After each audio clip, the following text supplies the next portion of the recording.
channel. Let me introduce Lou. He is a CEO of Tropic Marin USA and one of the best speakers of Tropic Marin on YouTube. Thank you, Alexei.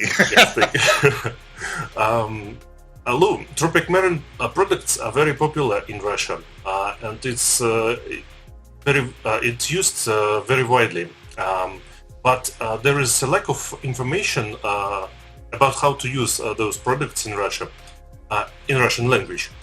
So we decided to make an interview with a man like you, so you can provide us and other users of Tropic Marin products with information and teach them how to use your products. Well, okay. Hopefully with what I can tell you and your translation, maybe we can get the information out there. Okay. So let's start. I've prepared a list of questions which we want to discuss in this video. First question is basic reef chemistry. Would you please tell us about minor and major elements in Reef Aquarium? Yeah, that's pretty standard information. What we call the major elements are the elements that are in higher concentrations in salt water. In general, those are elements that are in the parts per million concentrations, ppm. And there are the big things that are kind of global in nature, like hydrogen and oxygen and carbon. But then there's the things that we in the aquarium hobby are concerned about, things like sodium, magnesium, calcium, potassium, chlorine, and sulfur. Those are what we consider the major elements in seawater. Then you've got the minor elements. Now, the minor elements are the things that are in lower, they're still in parts per million, they're still in ppm, but they're lower concentrations, down in the low ppm numbers. Things like strontium and boron and bromine. Those are the minor elements. And then you have what we call the trace elements. Now, the trace elements are things that are in very, very tiny concentrations.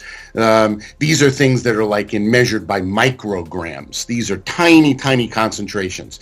And there are basically 70 trace elements. And depending on who you talk to, they'll give you little different numbers. There are a couple of very slightly radioactive elements that people don't always include in the 70. But in general, there's about 70 trace elements in clean, natural seawater. And we in the aquarium hobby are really concerned with about 17 or 18 of those. Because if you look at a reef tank, out of those 70 trace elements, there are 17 of them that in a closed system like a reef tank will go down very quickly when the corals do their calcification and the other calcareous animals like coralline algae and encrusting polyps do their calcification. There's about 17 of those 70 trace elements that go down very quickly. And I know you have some other ques about trace elements, and when we get there, we can talk about exactly what those are, and we even know what some of them do and what their importance is.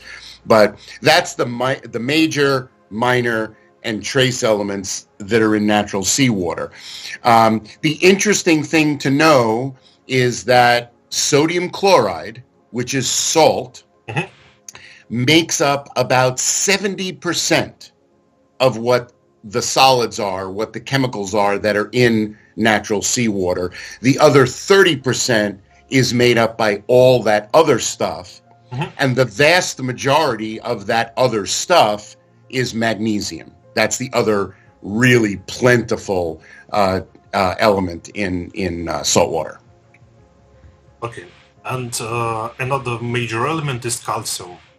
Yes. Yeah, but the reason I said the bulk of what that other 70% is magnesium, because again, figure magnesium has a natural seawater concentration of about 1,290 parts per million, 1,300 parts per million, somewhere around that, where calcium is down around 420 or 440.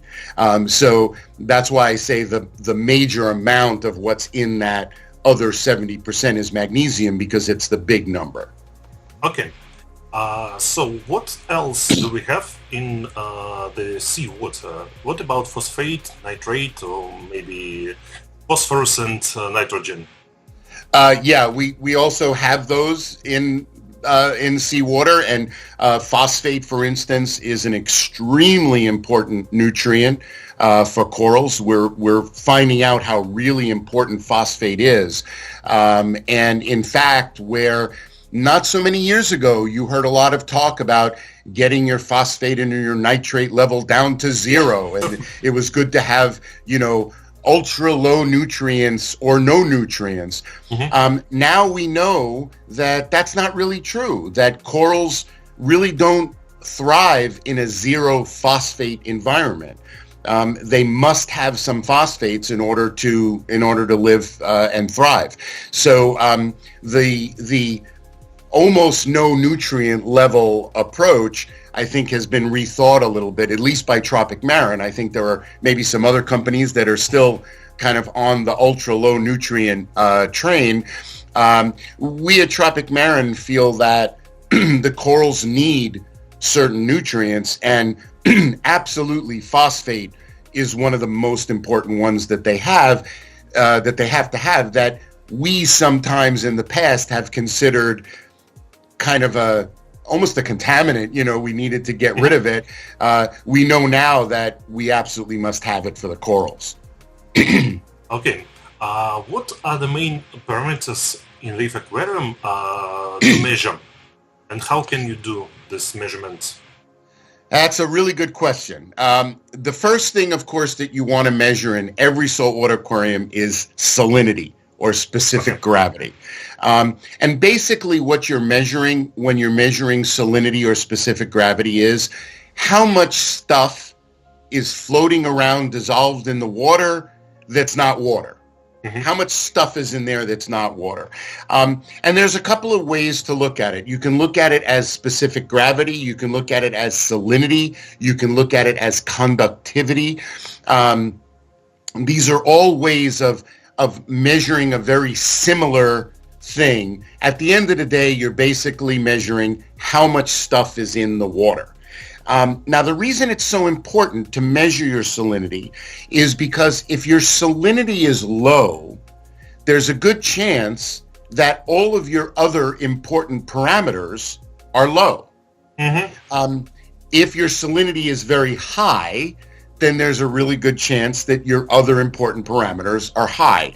So if your salinity is not correct, then you're always kind of fighting a losing battle, because you're going to be trying to correct parameters kind of out of sync, out of proportion. So salinity is the first thing. How do you measure salinity? Well, you can measure it as conductivity. You can measure it as specific gravity with a hydrometer. There's a number of different ways to measure it. Every single way that you can measure it, there you go. Every single way that you can measure it has a downside to it. They're all temperature dependent, because you're measuring the density of the water, and as the water gets warmer, the density goes down. So you have to know the temperature of your tank as well. Now, usually hydrometers and conductivity meters, these things are usually calibrated usually to about 77 degrees Fahrenheit. I don't know what that is centigrade. So maybe it's 25 degrees centigrade. Okay, and usually that's kind of the starting point. But you have to always understand that if your tank runs at 82, that your numbers are going to be a little different, because your density of that water is going to be slightly less at the same salinity. Okay. So you have to look at temperature all the time. My preferred way to measure salinity or specific gravity is with an extremely accurate floating hydrometer. Oh, really? Yeah, and the reason for that is that if you start with a clean floating hydrometer, in other words, there's no salt crust on the outside of it, you cleaned it well and rinsed it after the last time you used it. If you're starting with a good, clean, accurate floating hydrometer, and the hydrometer is not touching the side of your vessel. So, for instance, if I'm using a glass like this and I have salt water in it, if I put my hydrometer in, if it's touching the side of the glass, it's got friction and it won't be able to go up and down as easily. But if it's floating in the middle of the glass and there isn't any current, so it's not bobbing up and down, then the measurement that you will get out of a floating hydrometer that is proven to be accurate is always going to be accurate 100% of the time.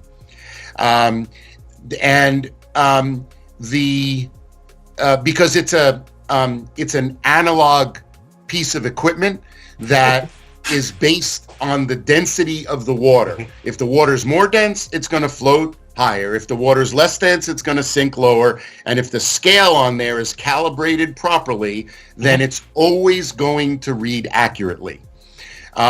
This is not always true when you start looking at digital devices. There are other things that can influence the reading on a digital device. Now, do I always personally use a floating hydrometer?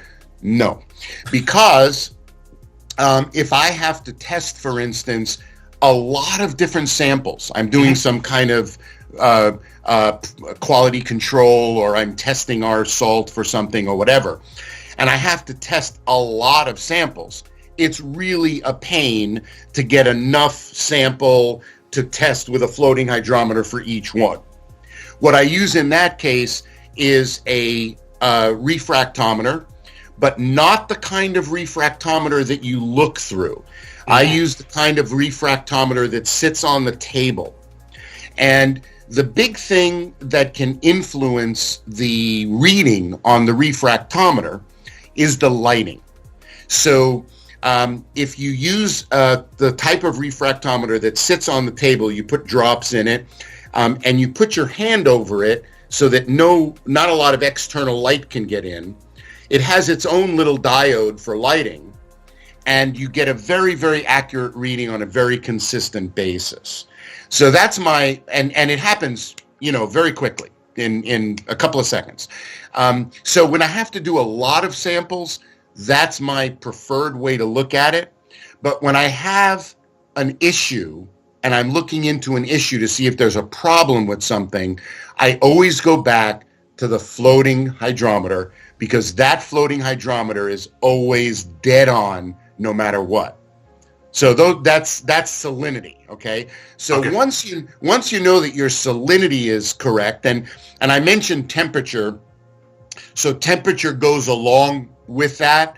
The salinity and the temperature, you can't measure one without measuring the other, because they influence each other. So salinity and temperature are two that you have to know.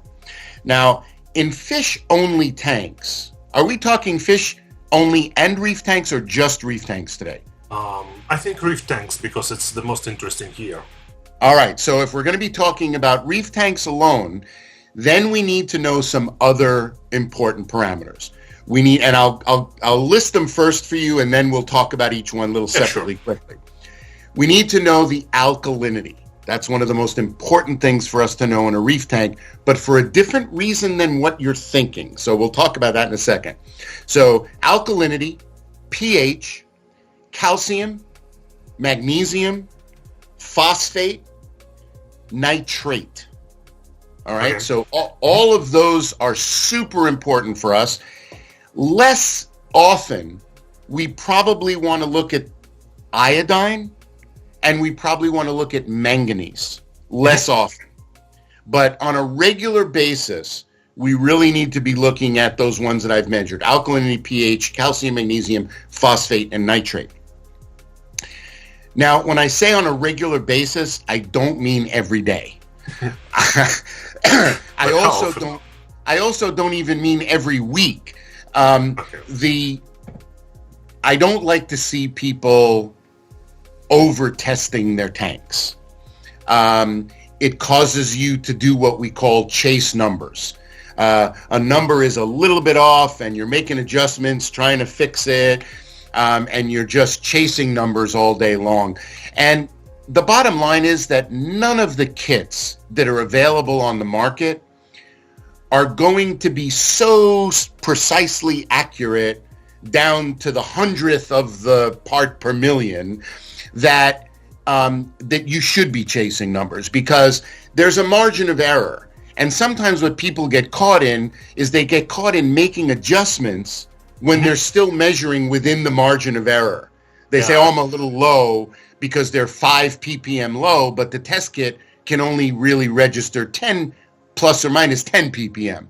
So I don't like to see people chasing numbers. I don't like to see people testing their aquarium every day or even every week for everything. There are certain things that you should test maybe every week or every other week. Certainly alkalinity. And that's a really good one because most alkalinity tests are very accurate and very quick. So you can do an alkalinity test in 3 minutes and you're done. You didn't even finish your cup of coffee and your alkalinity test is done. So alkalinity is an easy one to test for on a regular basis. pH as well is very easy to test on a regular basis. Temperature, you're probably monitoring all the time, and salinity, you're monitoring all the time as well. Those are ones that you need to check every week, at least. What do you think about go ahead. Electronic pH testers and pH controllers? What do you think? And also about electronic things like pH director to test your alkalinity all the time automatically. I think most of those devices are fantastic. They take a lot of work away. They tend to be a little pricey and expensive, but when you look at the long run, how much work they save you, I think they're fantastic. The one kind of issue that I have with it is that when you've got your tank on electronic monitoring and every hour it's sending you on your cell phone whether your pH has gone up or down a half a point, it tends to make you chase numbers. I see. And as long as you can use it in a reasonable way, I think those things are fantastic because they save so much work.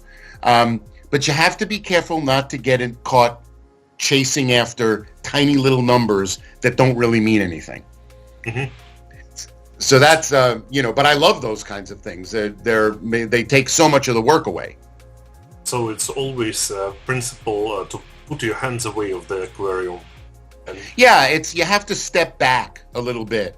At the end of the day, the thing that's going to be your best indication of how your animals are doing is what they look like. You know your animals. You know if those corals are engorged the way they normally get. You know if the feeders are out at night as long as they normally are. If there's a change in your aquarium, you're probably going to see it and know that there's some issue. The problem with depending on just that, okay, and not doing a lot of testing, we have to talk about the other side of this issue as well. The problem about just watching your aquarium and not doing the testing is this. By the time your animals are showing you that there's a problem, it's often too late to fix it for them. I see. So by the time your animals are showing you there's an issue, the thing that's bothering them probably happened a week or 2 or 3 weeks ago. So you want to stay on top of the numbers, but you don't want to let the numbers get you crazy. I see. So we talked about salinity, we talked about alkalinity, we talked about, let's talk about pH for a minute. The optimal range of pH is about 8.0 to 8.4. We'd love to see you be in that range somewhere. As you know, tanks will go up and down, as the day progresses and CO2 is created or oxygen is created. And you'd like the lower end of that range to be around 8.4, not much lower, and the upper end to be, 8.0, not much lower, and the upper range to be about 8.4, not much higher. That being said, I know a million reef tanks that look fantastic that run 7.8. Oh. So you can't get too crazy about it. There's one basic important principle that I'd like to talk about for a second. And that relates to the animals in the aquarium, the invertebrates in the aquarium, the coral polyps. Coral polyps don't like change. Even when you're going from a bad situation to a good situation, you don't want to change things too quickly. This is one of the most important things in reef tanks. People see a problem in their reef tank and they want to fix it overnight. And that's the worst thing you can do for your corals. It's a common problem, yeah. I don't want to take a bottle of something in. And dump it in, absolutely. And I want to explain why that's such a problem, okay? The coral polyps are animals that live by osmosis and diffusion. What that means is that you've got your coral polyp here, and he's got a membrane around him. Okay. And whatever's in the surrounding water around him is equalized with what's inside of him because of that membrane. What happens when you change things too quickly is that if the outside water changes really fast and you correct some problem that you have, the water either rushes into the coral and dilutes the innards, the insides of the coral, makes the coral blow up, or the water rushes out of the coral and dries the coral polyp out. Because the coral polyp is always exchanging what's inside with what's outside through the membrane. Okay. And that's why you can't change things quickly. If you notice all of a sudden that your tank calcium is down to 350, the worst thing you can do is to bring it up to 440 the next day. You have to go slowly, even when you're going from bad situation to a good situation. Okay? Okay. Really, really important. Okay, let's continue with pH. There are some talks on forums and people tries to increase the pH. They uses different ways to do it. First and most popular is to make your air intake from the outside. So just put some tube to your into your aquarium. Protein skimmer. Protein skimmer, yeah. Okay, sorry. The second way is to use something like calcium hydroxide, like hydroxide. Yeah, sorry. What do you think about those ways of maintaining high pH? Is it correct, or maybe you know something better than it? Well, it's a tough question to answer because I think, in my opinion, you're asking two different questions. Okay, so let's answer to both.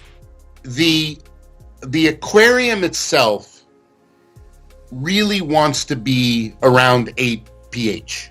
Really wants to be about 8 pH. Or 8.2, something like that. The situation that you're talking about with the airline to the protein skimmer is very different than the situation with the Kalkwasser, the calcium hydroxide. And here's why. When the airline to the protein skimmer makes a difference is when you're getting a problem with CO2. So CO2 is an acid. It's acidic. And it lowers the pH. CO2 is also very heavy. So, for instance, if there's not good aeration in the tank, then the CO2 will make the pH go down and be more acid. This often happens in a house that's very new or very tight, where the CO2, because it's heavy, sits on the floor. Okay. And it's like a blanket of CO2 in the floor. And that means that the sump for the aquarium and the protein skimmer is sitting in air that has a higher CO2 level. And this causes the pH to go down. The most aeration, the bulk of the aeration in a saltwater tank happens in the protein skimmer because of all the bubbles. So if you take an airline and you run an airline out the window and you run that airline to the protein skimmer, now the protein skimmer, instead of getting the high CO2 air from the floor, is getting the low CO2 fresh air from outside. Okay. And that lets the pH go up because the CO2 is not pushing the pH down. Okay. This to me is a very natural, very good way to do this. All right. I love this solution. I've used this solution a million times for people, and it almost always works really well. Okay. All right. The Kalkwasser solution is a slightly different issue, and here's why. And don't get me wrong. I'm not against calcium hydroxide. I'm not against Kalkwasser, but I'm against using Kalkwasser for the sole purpose of raising the pH. And the reason that I don't like to do that is because, in my opinion, it's an artificial way to do it. Because what happens is Kalkwasser is calcium hydroxide, which is hydroxide is OH. Now, CO2 is an acid that lowers the pH. Hydroxide ions, the OH, is a base that raises the pH. So when you add calcium hydroxide to a tank, you're adding hydroxide ions, which is a base that artificially pushes the pH up. Now, the reason I say artificially is because if you don't add the Kalkwasser, the pH goes back down. So you're pushing the pH up by what you're adding. That I don't like, because if you don't add the calcium hydroxide today because you weren't home or you forgot to, or your doser got clogged or something like that, that never happens, right? Then the pH immediately goes down because you weren't there to add it. The reason this is different than the airline to the protein skimmer is because with the airline to the protein skimmer, you're not pushing anything one way or the other. All you're doing is getting rid of the CO2 that's causing the problem. So to me, those are two very different ways to do it. Okay. And the reason I mention about this changing things slowly is because, go back to that idea about, I have a lot of people that have reef tanks that run at 7.8 pH and look great. That's because they're always 7.8. Okay. And so when you see people say, oh, low pH is bad, high pH is good, there's better calcification at high pH. There's better calcification at high pH. That is correct. However, the amount of difference between 8.4 and 7.8 in that calcification is very small. And if your tank is always running a little low, that's okay because those animals accommodate to it. If your tank is always running a little high, that's okay because your animals accommodate to it. But if it runs high one day and then low the next day, or more probably low one day and you notice it's low and you raise it up right away high, that's not good for your animals. Okay. So what may be the reason of pH lower than 8? There's three basic reasons. One is the CO2 that we've been talking about. The tank is not getting the fresh air that it needs. Sometimes it just takes opening a window or running one of those air lines. You can also get a CO2 scrubber, which is a bottle that has a media in it. The air goes through the bottle. The media takes the CO2 out of the air so that the protein skimmer is getting air that is lower in CO2. You can also have what's called CO2 pooling. So this would be if you have a tank where the top edge of the tank is here, and the top of the water level, instead of being maybe just a centimeter away, is like 5 or 6 centimeters away. Okay. Because the CO2 is heavy, you can get a blanket of CO2 sitting on top of the water, and that can cause a low pH. Wow. Is it really possible reason? Just the water is too low all the time. Very easy to fix. You put a little fan on top, blowing down at the surface of the water, and it blows the CO2 away. Very easy to fix. So one reason is CO2 pooling. This could be better CO2 in the protein skimmer or on the top of the tank, that kind of thing. Okay. The second reason is just not enough aeration. Maybe some people run a tank without a protein skimmer, and there's no bubbles going on. There's not good surface tension breaking on the top of the water. The water's very still on the top.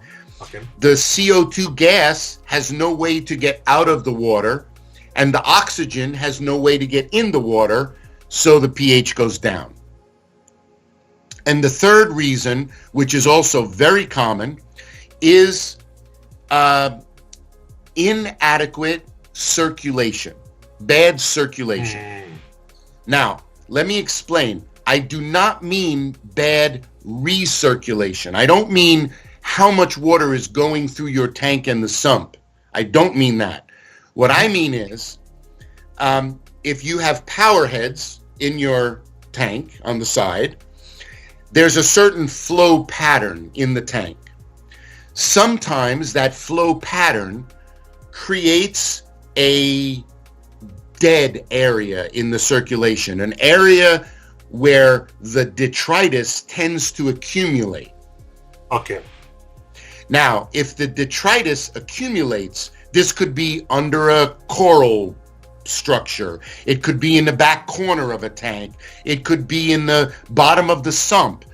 But if the detritus accumulates and gets in one spot, it starts to decompose. And when the detritus decomposes, it releases acid. And the acid lowers the pH.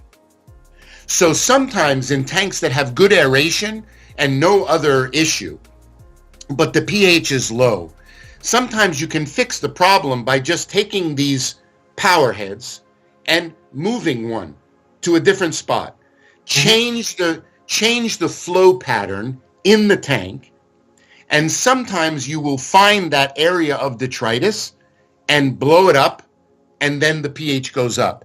And in fact, if you're using electronic monitoring like a Neptune, an Apex, or something like that, if you have a pH issue, and this is the problem, and you move one of those pumps, and you notice on your electronic monitoring that the pH went down and then came back up again, you probably found that area of detritus, because when you first mix it up, the pH will dip and then it will recover. So if you're having that issue and you move a pump and you see that dip and recovery, that probably means you found it and your pH problem will go away. Okay. So the problem is that you have excess organic substances in your tank, which are not cleaned or consumed by bacteria. Yeah, and I can't tell you how many people have called me about low pH problems. And when I say, well, is there a lot of detritus in your sump? And they say, oh, yeah, there's like 2 centimeters of detritus in the bottom of the sump. I never clean the sump out. And then I say, well, clean your sump. And they clean the sump out and the problem goes away. Okay, thank you very much. Let's talk about alkalinity. You told that it is another important parameter, and what can you tell about it? Okay, so alkalinity is extremely important to the corals. The corals are more sensitive to changes in alkalinity than almost anything else. They're more sensitive in changes of alkalinity than they are to changes, small changes in pH, more sensitive to alkalinity changes than small changes in calcium or magnesium. Alkalinity changes really affect the corals. So you want to keep your alkalinity fairly consistent, okay? Mm-hmm. Now there's a lot of debate on what is the right alkalinity to keep reef tanks. So if you ask 5 guys what is the right alkalinity, you'll get 10 different answers. It depends on who you talk to. Mm-hmm. I like to take the lesson always from nature. When I'm wondering about what should I do about something, I always think, what is it like in the natural environment? Okay? Okay. On a coral reef, natural seawater alkalinity is about 6.5. Mm-hmm. Not 10, not 12, 6.5. I think it's good in a reef tank because it's so small, maybe to have a little bit higher alkalinity. I think 7.5 is really good. Really, in my opinion, anywhere between 7 and 9, you're good, as long as it's consistent. Okay. What you don't want to do is go from 9 to 7 and back to 9 again every day. That will kill your corals. Mm-hmm. If it's 9 all the time, yeah, I think it's a little high, but that's okay if it's 9 all the time. If it's 7 all the time, great.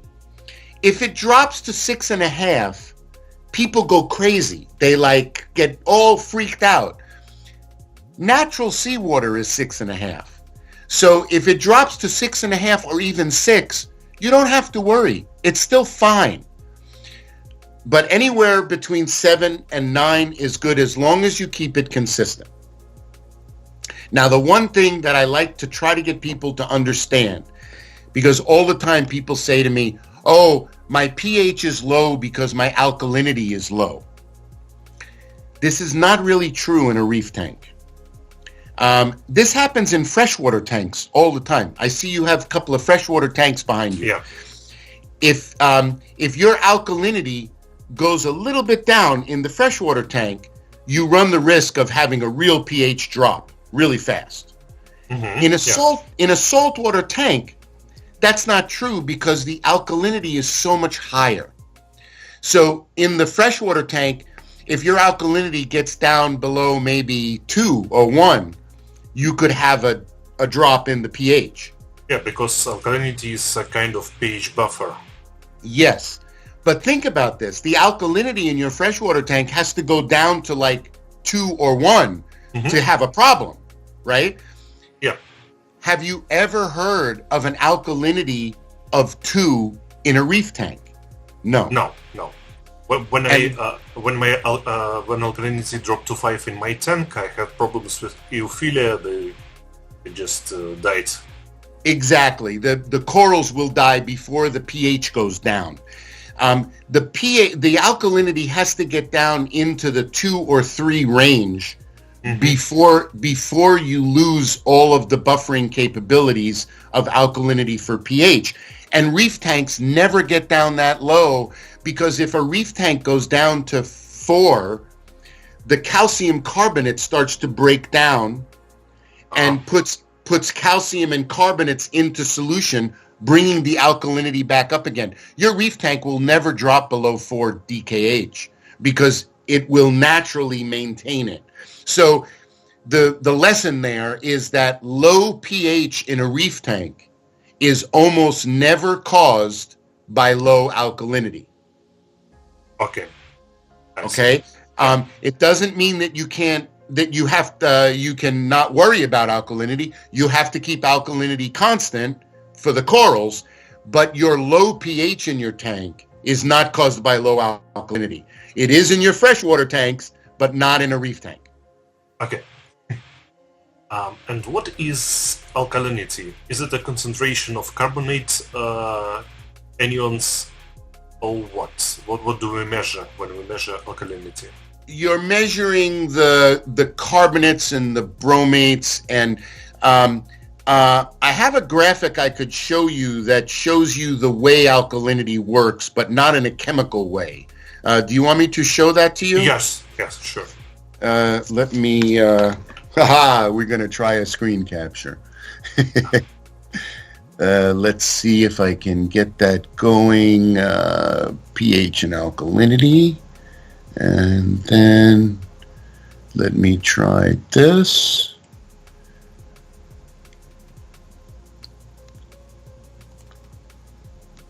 And let's see. Do you have aquariums are cyclical animals? Yeah, that's not exactly what I wanted to be. Hold on, here we go. Okay. This is going to show you basically the way alkalinity and pH work together. Okay, and this is very much not chemical. So here are two drums. These are like 50-gallon metal drums. And I'm going to take the fronts off of those drums so you can see inside. And over in the drum on this side here, I'm going to put a milking stool. This is a little 3-legged stool that like you sit on. And on top of that, we put a sump pump. And I'm going to take the float valve from the sump pump, and I'm going to put it on the other drum on the inside, and then wire it back to the sump pump, and then put a pipe from the sump pump from one tank over to the other. Now that we have this plumbing done, we can put some numbers on these tanks. The one on the left, I'm going to put 6.5 to 8.5, and the one on the right, starting at the level of this stool, we make 3.5 up to 9.5. Now that it's got the numbers on it, we can label the two. The one on the left is going to be our pH, and the one on the right is going to be our alkalinity or DKH. Same thing. Now we put water in, and this is what we see usually as a healthy reef tank. Now, don't put too much importance on the exact numbers. I'm just showing you the way this works. Our pH is around 8.4 or so, and our alkalinity is about 7.5. Now, what happens is, for any of those reasons we talked about, the detritus is accumulating, or the CO2, but let's say you've got a big, beautiful wrasse, big fish, and he goes under a rock and he dies and he starts to rot. When he rots, he's going to create acid. And when he creates that acid, it's like we take a pitcher and we lower the water in the pH barrel. That's what the acid does. It brings the pH down. Okay? Okay. He's still rotting away. He creates more acid, so more water comes out of the pH barrel. But now you see we're down to that level of the sump pump, the float valve. And the float valve is going to call for water from this pump over here, and the DKH is going to be pumped over. That's going to lower the alkalinity, but raise the pH back up to 8.4. So the alkalinity, the DKH, is kind of like the pH in reserve. It's extra pH that's waiting to be used if it's needed. Mm-hmm. Okay? Now, let's say this is a really, really big wrasse, and so he's still rotting away under the rock, and he lowers the pH more, and then he lowers the pH even more, and then that causes the sump float to call again, and more alkalinity gets pumped over. And notice our pH is always staying up in that 8.0 to 8.4 range, just like we want it, right? But now, look at what happened to our alkalinity. Now it's down at the top of that milking stool. It's not zero, but it's to the top of the milking stool.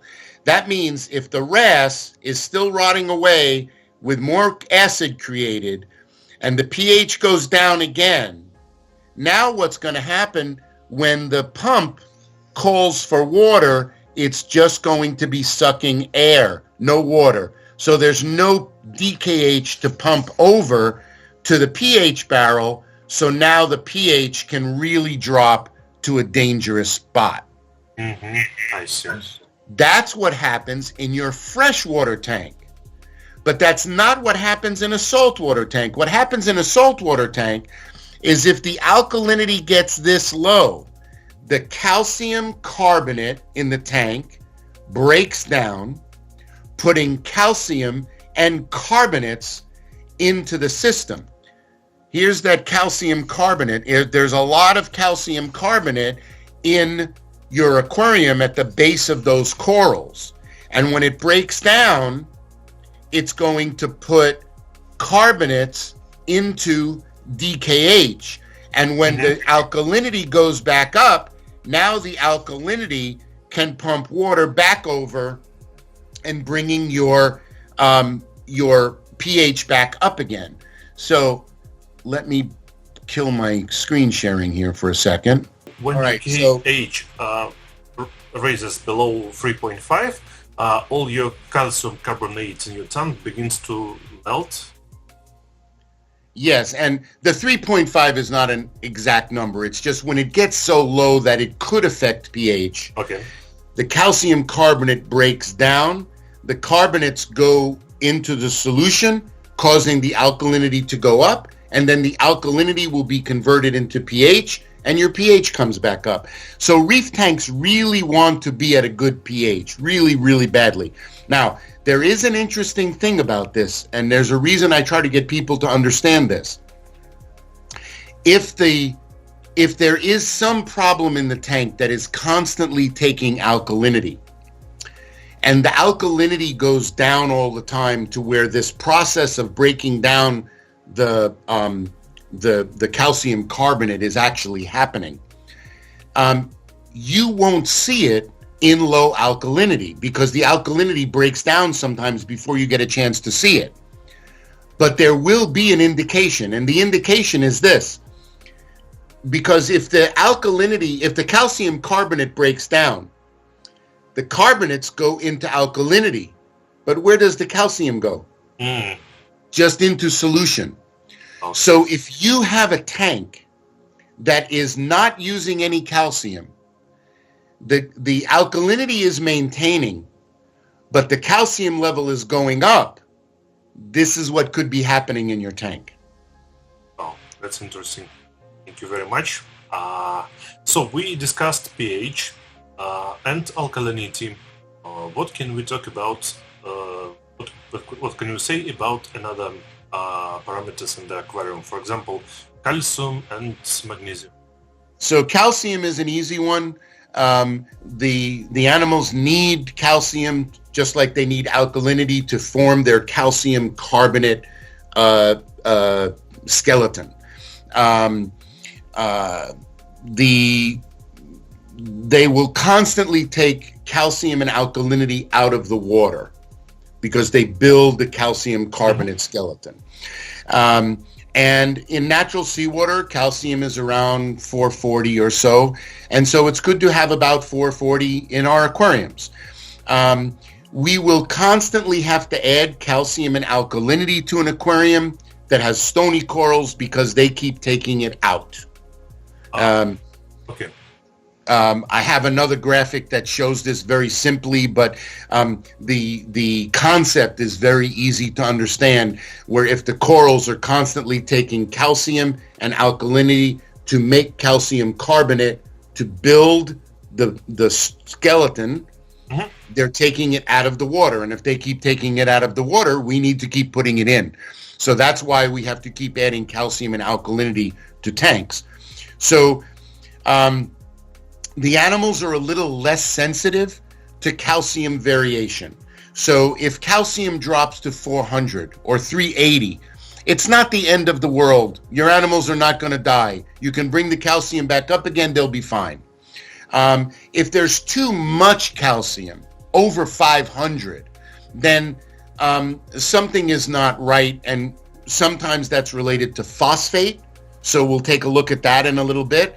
But right around 440, and in my opinion, anything above 400 up to about 460 or 470 is fine. Okay. Anywhere in there is fine. Now, magnesium is a little different. Magnesium is very important because the animals can only use the amount of calcium that is about 1/3 the amount of magnesium. Okay? Mm-hmm. So, natural seawater is 420 or 440 calcium and 1290 magnesium. That's about 1:3. Okay. Very, very close to 1:3. All right. Low magnesium is much more dangerous than high magnesium. For instance, if your tank calcium level is, say, 475, but your magnesium level has dropped to 900, 1/3 of 900 is 300. So that means that only 300 parts per million of calcium can be used by your animals. So your 475 means nothing because with the low magnesium, the animals only see 300 calcium. Does that make sense? Yeah, yeah. So you want to make sure your magnesium is about 3 times whatever your calcium is. And high magnesium is not so dangerous as low magnesium. If your magnesium's running 14 or 1500 or even 1600, you're okay. But if it's running 900, you're not. The other thing about magnesium is that for some crazy reason, and I try to base everything I say in science, but I have no scientific explanation of this. And neither do my scientists in Germany, but they also admit that this happens. Sometimes a tank will use almost no magnesium for a year or 2 years or 3 years. And then all of a sudden, the magnesium is 900 or 1,000. And no matter how much magnesium you put in, you can't get the magnesium up. It's using every bit of magnesium you put in. Mm-hmm. And that goes on for 6 or 8 months. And then it stops using magnesium again. I don't know why it happens. I don't have a scientific explanation for it. But I can tell you I have seen this happen time and time and time again, where tanks don't use, and then they use a lot, and then they go back to not using. Does it happen? So it's a good thing to check once in a while. Does it happen in every tank or only some? Some tanks. Some tanks, okay. Maybe some specific corals inside. I don't know. Coralline algae is growing. Yeah, I've looked at it a million different ways, and I can't figure out why it happens. But the reason it's good to know is because just because you check magnesium today and it's 1,300 doesn't mean that, and it's been 1,300 every month when you check it, doesn't mean that next month it'll be 1,300. Next month it might be 1,000, and you start fighting with magnesium. So I don't think you need to check magnesium every week or even every other week, but I think you should check magnesium once a month because it's very important and it can go down. Okay, so we discussed calcium and magnesium, and let's start to talk about nitrate and phosphate, the most interesting parameters, I think. Very interesting. And again, this is one that if you talk to different people, you may get different opinions about it. Our approach is that nitrate is not so important for corals. You can get corals to be happy and thrive in an environment with very little, almost no nitrate. Not true of phosphate. They absolutely have to have phosphate. This is, by the way, why carbon dosing is so important, because it helps the animals get the phosphate. And I know carbon dosing is the next thing maybe we will talk about on your list, and we'll go a little bit more into this. But just for looking at the parameters, the sweet spot, the good phosphate numbers, you want to be higher than about 0.03 or 0.04 parts per million, ppm, but not much higher than 0.1 ppm. So somewhere between 0.1 and 0.03 is good. What is the problem of high and low phosphate level? Low phosphate starves the corals. They will not be happy. They will retract and they will RTN and STN and not be happy. High phosphate level encourages the growth of some of the guys we don't like cyanobacteria and green hair algae and bubble algae, because once the phosphate gets too high, then all the animals that are there can use it as a nutrient. So sometimes the bad guys will come out if the phosphate level is too high. Very often people notice that some bad guys starts growing on zero phosphate. This is also true. This is also true. Dinoflagellates and cyanobacteria.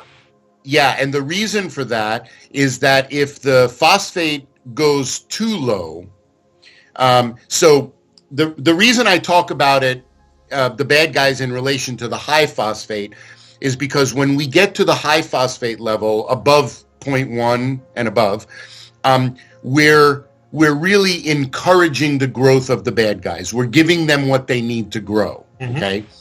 The reason they show up with the low phosphate level is that the low phosphate level is so bad for the good guys that the low phosphate level inhibits the growth of the good guys, which leaves room for the growth of the bad guys. This to me is very different than encouraging the bad guys with the high phosphate level. Does that make sense? Yeah. The result is the same, but it's a little different mechanism. With the high phosphate level, we're giving them what they need to grow. With the lower phosphate level, we're stopping the competition and allowing them to grow. Okay. So it's a little different. And yes, it's true. I just saw this very dramatically. We have a coral farm near us that was having some trouble. They have these long, very shallow beds for the corals with a lot of flow, and they were seeing tremendous amounts of cyanobacteria and dinoflagellate growth right in the high flow areas. And we couldn't figure out what was going on. And then we tested the water and saw that the phosphate level was pretty much zero. So we overfed the tank for a week and got the phosphate level up, the cyanobacteria and the dinoflagellate disappeared. Okay. And what are the, how can you measure phosphate and nitrate, and what do you prefer personally? I like the Tropic Marin test kits. I'm not a huge fan of electronic testing, not because I don't think it works. I think it does work. Yes, I saw this new HANA checker, and I think in general, I think the HANA electronic photometers are, or whatever they call them, I think they're in general a good idea because they're very quick and very easy, and it allows you to test very, very quickly. However, I have helped a lot of people with issues that have traced back to using this device alone. What I mean by that is they were testing using this device and it was fine. This is true of all electronic testers. Mm-hmm. They're fine on a regular basis, but if you see something wrong, don't go and freak out and start doing tons of stuff until you verify with a reagent test kit that this wrong result, this bad result that you got is valid. Mm-hmm. Okay? Because sometimes these testers will give, they're electronic. Sometimes they give a reading that is not correct. And if you freak out and you start doing lots of stuff chasing this bad reading, if that bad reading wasn't valid, now you're really in trouble. So I think they're great for testing on a regular basis. Mm-hmm. But if something doesn't look right, you need to check it before you act. Okay. And regarding your Tropic Marin test kits, does it provide the accuracy to get the result between 0.03 and 0.1? Yes. So you can just distinct 0.03 and 0.1, or you can measure between?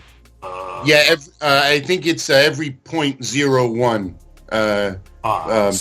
gradient. I have to check that, but I think it's every 0.01. So because the most common Salifer test kit can just distinct 0.03 and 0.1. Basic phosphate kit and the pro phosphate kit. Okay.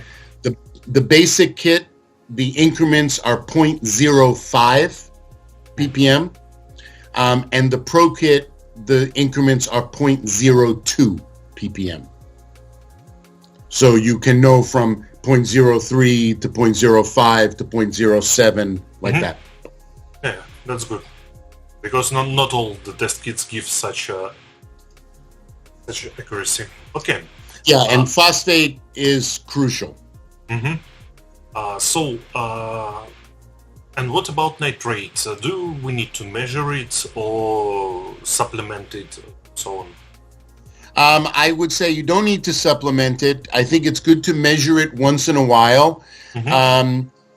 Everybody talks about the nitrate-phosphate ratio. There's a lot of discussion about that. And people often reference the Redfield ratio. Yeah.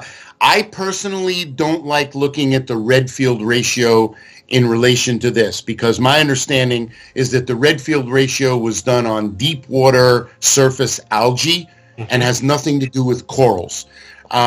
When you look at corals and you look at the ratio of the nitrate and the phosphate within corals, somewhere around a 10-to-1 ratio makes sense. So if you're running 0.1 phosphates, then 1 or 2 nitrates is good. If you're running outside of that, I don't think it's bad. If the nitrates are low, I think that's fine. If the nitrates are high, as long as you're not growing a lot of algae, I think that's fine. The corals don't care that much about the nitrates. And you have to remember that so many of the processes in the biological processes in your tank end up as nitrates. So I think it's very rare that you have to actually add nitrates. If you want more nitrates at your tank, feed the tank a little bit more. So I think that high nitrates is much more common problem than low nitrates. And in my opinion, always the best way to deal with high nitrates is with water changes. If you do a 20% water change, you get rid of 20% of the nitrates. So I think water changes is the best way to export the nitrates, although carbon dosing will help to some extent, which we'll talk about in a minute. Okay. And what about, some people say that you can lower the nitrate with adding more phosphate. I think this is related to carbon dosing.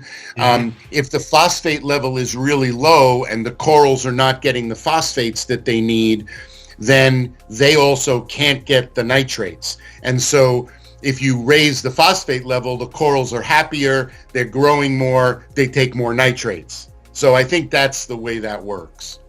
Okay.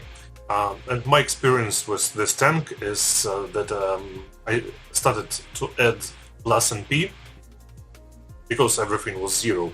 And then I just measured phosphate because nitrate was always zero, but everything was good. So yeah, I think maybe it's just some kind of balance because all the nitrate is consumed by the corals and so on. Yeah, if they've got the adequate phosphate that they need, their growing will take up a lot of nitrate. When we talk about carbon dosing, you'll see why that is the case. You'll see why that happens. Okay. Maybe the last thing about basic reef chemistry we can talk about, it is about maybe biology. So just what can you talk about, what can you say about biologic load, like ceramics or biological filtration? Yeah, you need biologic filtration. Can you run a tank without a sump? Absolutely. Can you run a tank without a refugium? Absolutely. Can you do fish only with live rock? Absolutely. I don't think there's one perfect way to run a tank. My feeling is that what's more important is that you understand that the tank needs to have a certain amount of biodiversity to it. And if you are focusing too much on one type of organism, you may not be giving the other organisms what they need. Okay. And what do you think about different bioload types? Maybe some make bricks or maybe cylinders and so on. At the end of the day, I think that the number one thing that is at play, that is important, is the amount of surface area for the growth of the bacteria. There's lots of ways to add this or add that to the system, and that's some of the bricks will break down in time and add certain things. Those are all separate issues. To me, the main issue is the amount of surface area that there is for the growth of beneficial bacteria. If there's enough surface area for the growth of beneficial bacteria, then the bacteria will grow. People are always asking me, what do I think about, continuously adding bacteria products to the tank? We make nitrobiotic, which is used for starting tanks and then also used for maintaining tanks. Personally, I don't think that once a tank is established, I don't think that adding bacteria does much. When a tank is established, the bacteria is in the tank. If it has what it needs, it's going to grow. and it's going to multiply very quickly. All the types of bacteria, both good and bad, can multiply very quickly if they have what they need. And they all exist in the tank. Your beautiful tank behind you right there, believe it or not, you have cyanobacteria in that tank. You have dinoflagellates in that tank. You have green hair algae and bubble algae in that tank. It may not be growing because it doesn't have what it needs, but it's there. Mm-hmm. And if you give it what it needs, it'll grow. So I'm not a fan of saying that there's a need for constantly adding more bacteria to an established tank. I think that you have to make sure you give the bacteria what it needs to grow. You need to make sure the good bacteria has the right kind of food to grow. Mm-hmm. But I don't think you have to constantly add bacteria because it's all there. And it'll grow real fast if you give it the food that it needs. Mm-hmm. Okay. I can tell, what do you think about the reason to add bacteria products in case when you fight dinoflagellates and cyanobacteria? I don't know if I have a good opinion about it. Mm-hmm.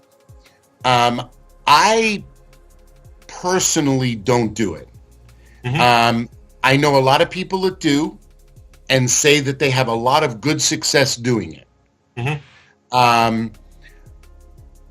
I think that the good bacteria that you need, what you're doing with those products is you're adding bacteria that hopefully outcompetes the bad bacteria. In my opinion, the good bacteria that you need to grow to outcompete the bad bacteria already exists in the tank. It just doesn't have what it needs to grow. You need to give it what it needs to grow so it outcompetes the bad bacteria. But if the amount of bad bacteria is much bigger than the amount of good bacteria, they want the same for food.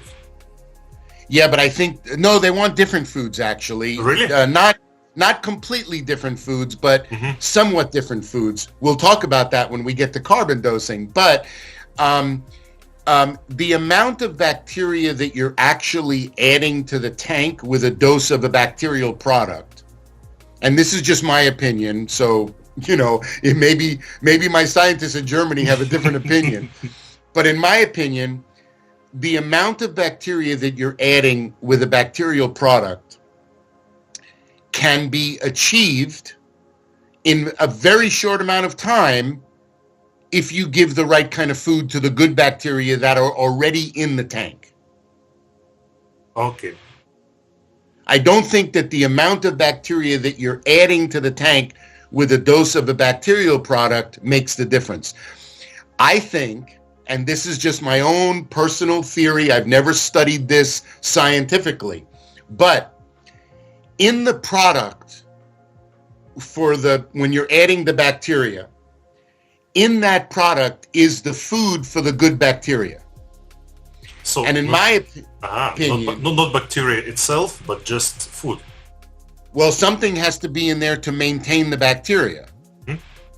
And in my opinion, the advantage that you're getting when you add that product is the food for the good bacteria that's in the product, not so much the bacteria. I see. But I don't know if that's completely true. I'm sure if you did an interview with, for instance, Dr. Tim, I'm sure that Dr. Tim would tell you the opposite. Mm-hmm. So it's just my opinion. And I actually love Dr. Tim. I think he's a very smart guy. I think his products are fantastic. Yeah. But this is one area where I think we disagree. I watched an interview with him from... not an interview, but his talk from Magna. Yes. Yeah, he's a brilliant guy. Yeah. Brilliant guy. But we differ in this opinion of this particular thing. Okay, so let's finish with the basic reef chemistry and go to our second question, which is carbon dosing. Some time ago, I think the carbon dosing was used only for one reason: to make your nutrients lower. But now, especially with Tropic Marin products, carbon dosing is used to supplement nutrients in your tank. Can you explain what changed? Yeah, we learned more about carbon dosing. So you're absolutely right. The origins of carbon dosing are in commercial aquaculture. Where these guys are growing some type of bass in a big tank, and they have 1.5 million fish in this one tank, and the fish are excreting a tremendous amount of phosphates and nitrates. And someone discovered that if they added carbon compounds to the tank, the bacteria in the tank would eat up the phosphates and nitrates and lower the nutrient level. And so when carbon dosing first came to the aquarium hobby, it came as a nutrient export methodology. But we learned more about carbon dosing from doing it, and we realized that it does a much more important function in a reef tank. So I'm going to pull up a graphic for you. I have a graphic to explain carbon dosing. If you bear with me here a second, I'll try not to hang up on you this time. Let's see, carbon dosing. Here we go.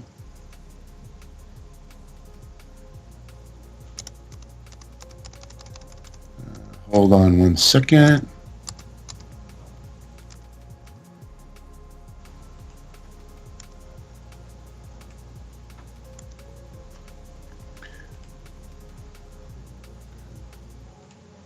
Let's see.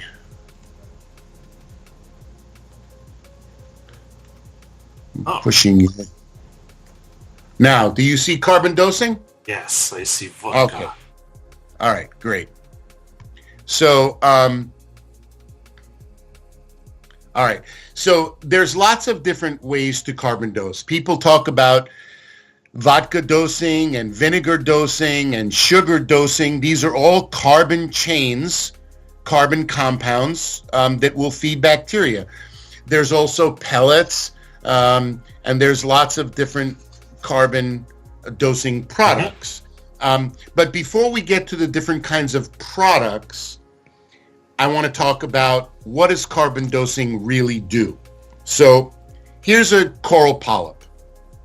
And the interesting thing about the coral polyp is that the coral polyp has a very, very good mechanism, very good way of taking nitrates from the water.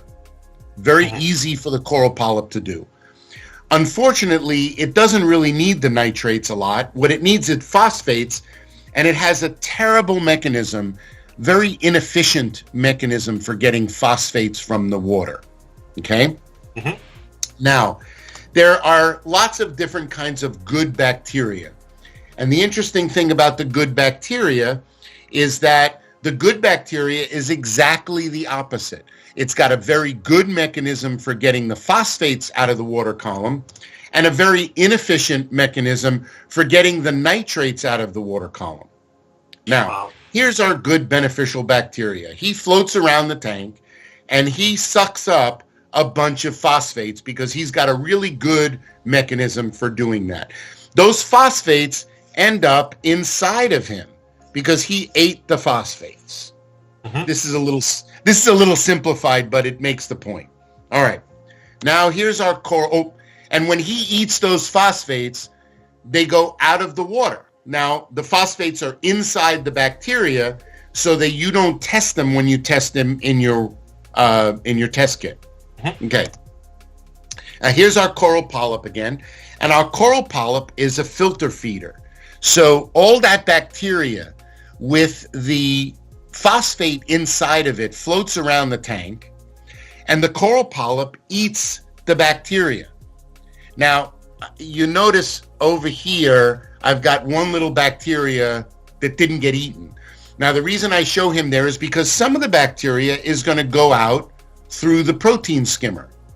So that's another way to export the phosphates.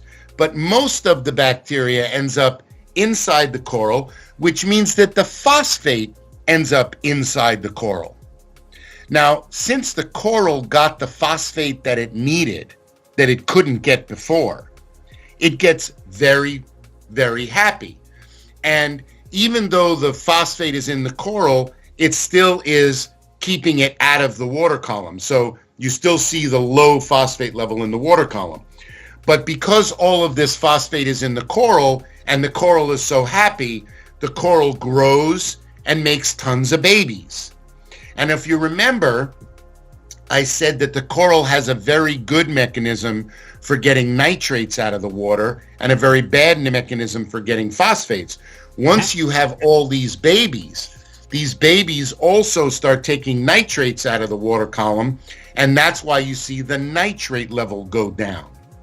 So now you have the phosphate level goes down and the nitrate level goes down from the carbon dosing. Okay, I'm going to take you back here. Okay. Bear with me a second. Let's see if I can get you back again without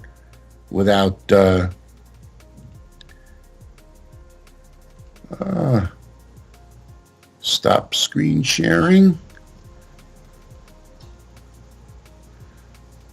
Okay, do I have you back again? Yes, I have both screen sharing and you. So it is on the left from the heart sign. Yeah, I should be stop screen sharing. There we go. Okay, so that's why the phosphate and the nitrate level go down, because what we're doing is with the carbon dosing, we're feeding the good bacteria, and they eat the phosphate. Then the corals eat the bacteria, getting the phosphate, and then they grow, so they bring the nitrate level down. This relates to what you said before. You raised the phosphate level in your tank and your nitrate level went down because your corals were happier. Okay. And how do the corals grow before inventing carbon dosing? So it was ultra low nutrition system, and the only phosphate was used was mineral phosphate.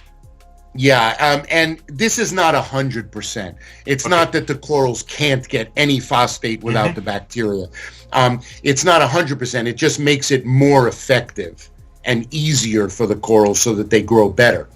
But here's the interesting thing, okay? And this is going to talk a little bit about the Tropic Marin carbon dosing products, because this is how our products are different than like vodka, vinegar, or sugar dosing. The bad bacteria and the bad algae, they want to use a single carbon molecule. They don't have the ability, they don't have the mechanism to take a long carbon chain and break it down into its individual carbon molecules. They don't have a way to do that. Now, vodka and vinegar, let me go back a bit. All right. Okay. So the bad guys don't have the ability to break the carbon chain, but they want the individual carbon molecules. All right. The good guys also want the individual carbon molecules, but the difference with the good guys is that most of the good guys have a good mechanism for breaking a long chain down into those small parts. Okay? Yeah. All right.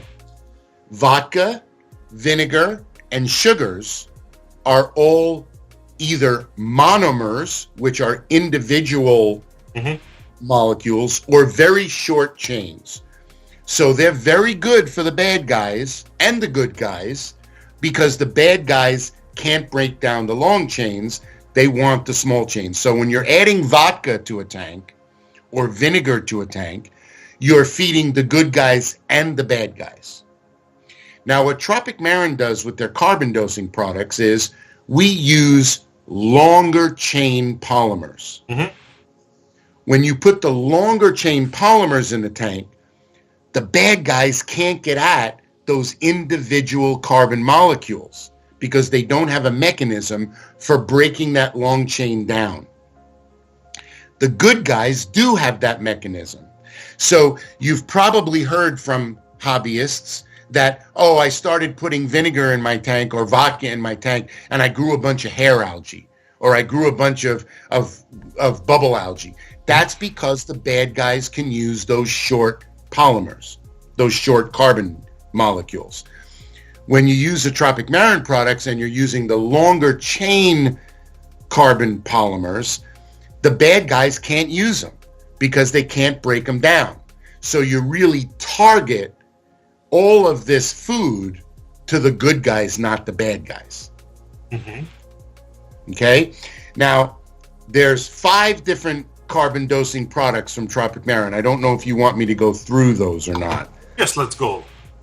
Okay. Great. So there's 5 different products. I'm going to separate them into 2 categories. Mm-hmm. The 3 products that are dependent upon the phosphate level and the 2 products that you can use at any phosphate level. Let's talk about the 2 products first. The first one is Reef Actif. Reef Actif is a powder. Mm-hmm. Oh, he's got Reef Actif in his closet. Yeah. Reef Actif is a powder. And this is the polymer in the Reef Actif. There you go. The polymer in the Reef Actif. This is one of my favorite products that we make, by the way. It's a product that is just tons of benefit and very little risk. The polymer that is in the Reef Actif is a long chain marine polymer from seaweed. This is a naturally occurring carbon compound that's in seaweed. Mm-hmm. So it's very natural, very gentle. You can use it along with any of the other carbon dosing products, and you can use it at any phosphate level, and it'll benefit your tank from day one. So okay. It's a no-brainer of a product. It's a very easy product to use because it's all benefit with very little risk. Can you use it when you have a lot of cyanobacteria or dinoflagellates? Yes, mm-hmm. And it'll help promote the growth of the competition, mm-hmm. which helps you get rid of the bad guys. Oh, I see. Okay. Interesting. All right. Mm-hmm. The other product that is not dependent upon phosphate level is the NP-Bactobalance. Mm-hmm. These are pellets that go into a fluidized bed reactor that also feed the good bacteria. So those 2 products, and you can use them together, the pellets along with the Reef Actif, and you can use those products along with any one of the other 3 carbon dosing products. Mm-hmm. Then we get to the other 3 products. Plus NP, NP-Bactobalance, Elimi-NP. It's very easy to remember which one to use. If your tank is very, very low in nutrients and you need to add nitrates and phosphates, you use the plus NP. If your phosphate level is below 0.03 ppm. Okay. Regarding plus NP, how can you understand what dose should you, how much should you dose plus NP? Maybe on measurements or I don't know. The one thing about this product is that the type of nitrates that are in that product mm-hmm. are not exactly the type of nitrates that are going to show up on your test kit. Okay. So what my recommendation is always with the plus NP is to just follow the dosing instructions and watch your corals, because you would want that the plus NP would be a product that you could add and then test your nitrate level and see the nitrates and phosphates go up. Unfortunately, it doesn't work exactly like that. It's a type of nitrate that is more easily used by the corals, but less easily shown up on your kit. So the best thing to do is to just use the product as the directions tell you to use it and watch your corals. And eventually, from your feeding and the use of the plus NP, you'll see the phosphate and the nitrate level come up. But it's not a product where you add it and then you measure it to see what the result is. Okay, so the only way to understand that everything is going good is that you don't have any bad guys like cyanobacteria or green hair algae and so on, and your corals look happy. Your corals will look better if your phosphate level is below 0.03 and you start using plus NP. The corals are going to look better very quickly, and you'll see that difference in them. Okay, and your phosphate level will be increased only from your feeding, but not from plus NP. It will go up eventually from the plus NP, but the amount of phosphate that you're adding with it in a tank with your foods is usually overrides everything. So usually the phosphate increase will come from your feeding. And in fact, plus NP is a great product because it gives the corals the type of nitrate that they prefer. However, if you want to see your phosphate and your nitrate level come up quickly in your tank, the best way to do it is to just overfeed the tank a little bit. It is a very common question because people in Russia especially don't understand how to use plus NP, and they usually say, I bought this bottle of plus NP, I'm adding, but I see no change in my tests. So Tropic Marin is kidding us. It's not a good product. It just contains some water and it does nothing. When the next person says that to you, ask them how long they've been using the plus NP, and if it's more than a week or two, ask them if their corals look any different, because the way you see the product being used is that the corals look better, because the reason the nitrate doesn't show up is because it's a type of nitrate that is not shown up on your test kit, but is very, very biologically available to the corals. So the corals absolutely start to look better very quickly. And people will tell you this. They'll tell you, I don't see the level going up. Well, but what do your corals look like? They look better. And so if you want to see it show up on your test kits, overfeed the tank. It will show up very quickly on the test kits. Oh, okay. Thank you. And then between 0.03 and 0.1, so if you're below 0.03, you want to add, so plus NP. If you're in the good range between 0.03 and 0.1, you want to balance it there. You want to keep it there. That's when you use the NP-Bactobalance. What NP-Bactobalance does is to do some carbon dosing, but also add some phosphates and nitrates so that you maintain the good phosphate and nitrate level. It does both things. It carbon doses and it adds phosphates and nitrates. If you fall above that 0.1, then you have to eliminate some phosphates. You use the Elimi-NP. That will bring the phosphate level down. It's more carbon dosing and less adding phosphates and nitrates. Now, if your level is above 0.1 and you're using Elimi-NP, don't change to NP-Bactobalance the minute you go down to 0.09, because there's going to be some bounce back. There's going to be some recoil. So if you're coming down from a high nutrient level, let's say you're using Elimi-NP because you were up at 0.15 and it goes down to 0.9, wait until you get down to like 0.7 or 0.6 before you switch to the NP-Bactobalance. Same thing with coming up from a low level. If you have ultra low nutrients and you're using plus NP, don't start NP-Bactobalance as soon as you get to 0.03. Let it get up to 0.05 or 0.06 before you switch to the NP-Bactobalance, because it's going to tend to go down a little bit again.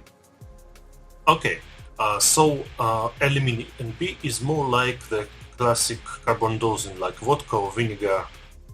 It is in the same family as the vodka and vinegar dosing, but it's a longer chain polymer that doesn't feed the bad guys as easily as the short chain polymers like the vinegar and the vodka.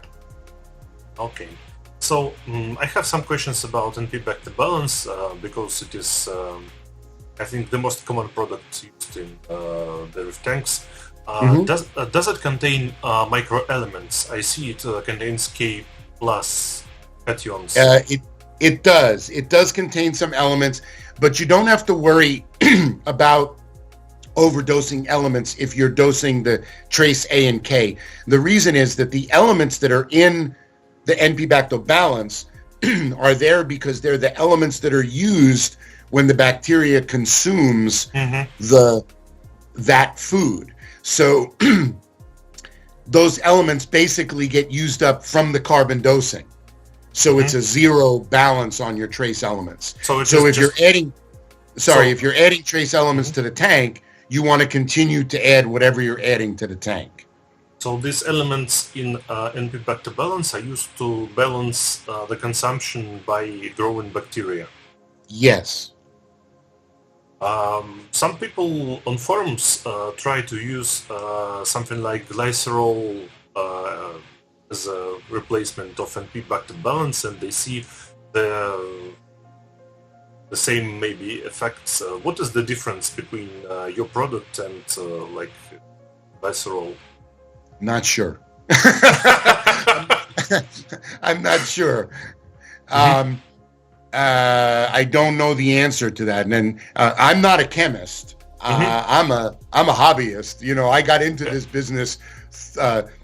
I started with Tropic Marin over 22 years ago, from having reef tanks. You know, I was a hobbyist, so I'm not a chemist. I sometimes have to talk chemistry, but I always talk to my chemist first in Germany because I don't know chemistry, you know, very well. So I don't know the answer to that, but we can get you the answer to it. I think it has something, I'm sure, to do with this long chain, short chain thing, but I don't really know the answer to the question. Okay, so if you can please maybe ask and give me the answer, because a lot of people really wants to know what is the difference between cheap glycerol, which you can buy in the drugstore, and your product, which is much more expensive than. I'll find out for you, and I'll email you and let you know. Offhand, I don't know the difference. Okay, I personally use plus NP and then switched to NP-Bactobalance, and everything is good. So I don't. Did you see that when you were coming up from low? Did you see that little bounce back that I talk about? No, because I was adding fish to increase the level of phosphate in my tank. Yeah, good. Okay, so when to start carbon dosing on a fresh tank?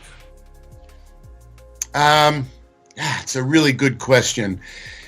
A very common question also. Yeah, so I think the answer is more complicated than I would like it to be. We're doing some, we're developing a guide right now for starting a reef tank. It's very important.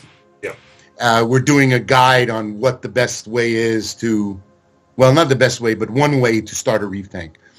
And one thing that is sure is that Reef Actif is very helpful in the very beginning of a reef tank. And also the iodine that is in the NP-Bactobalance is also very helpful. In the Trace A, I think. Trace A. Trace A has the iodine. So these are two products that are very helpful when starting a tank, getting it established. So I would say that even though Reef Actif is carbon dosing, I would start that from day one. Okay. As far as the rest of the carbon dosing goes, I would let the tank get established and get some corals in it.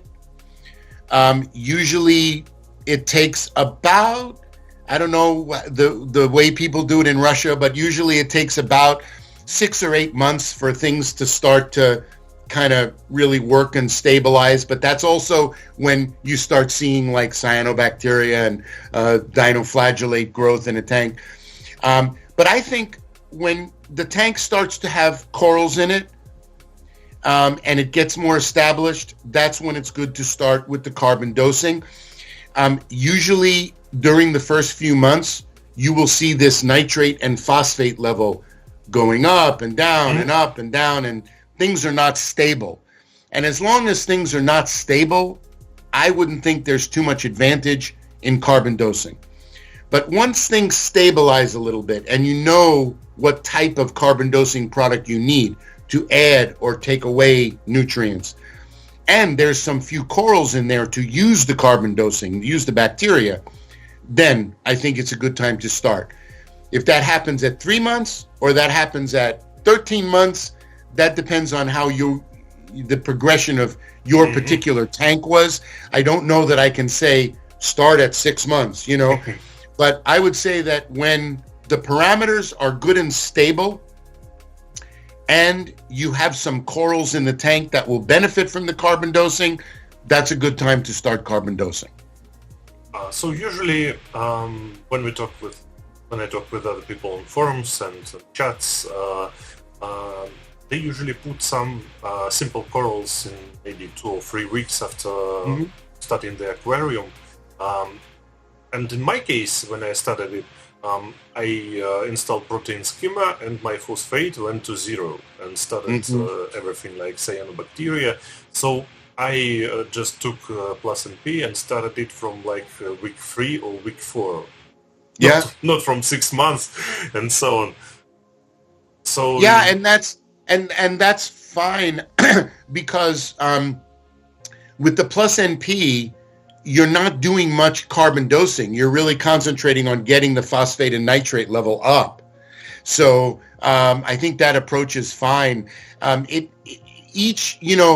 If I start 3 systems, if I make 3 systems exactly the same, and I start those 3 systems on day 1, on day 2, those systems will be different.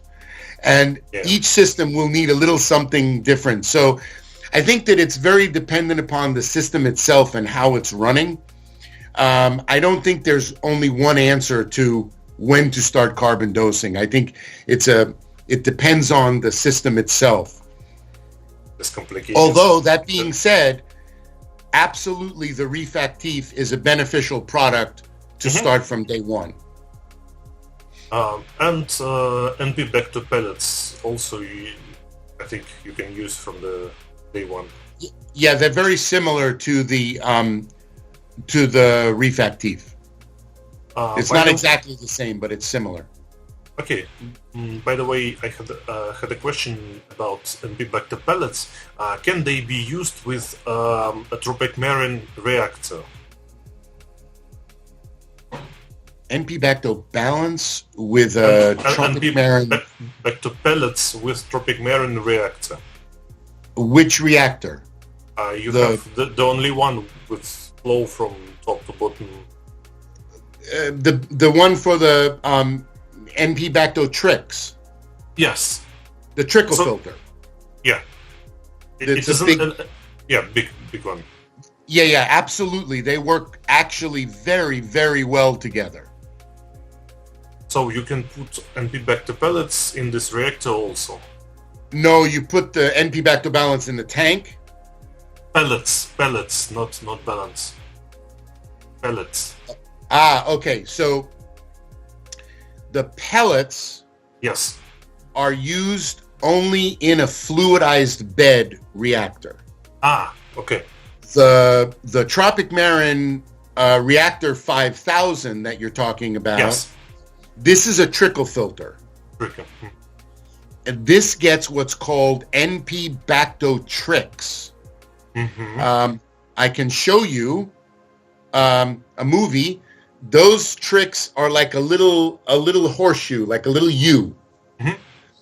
And they don't move. The pellets have to always be moving in a fluidized bed. Here, I'll do a screen capture and I'll show you.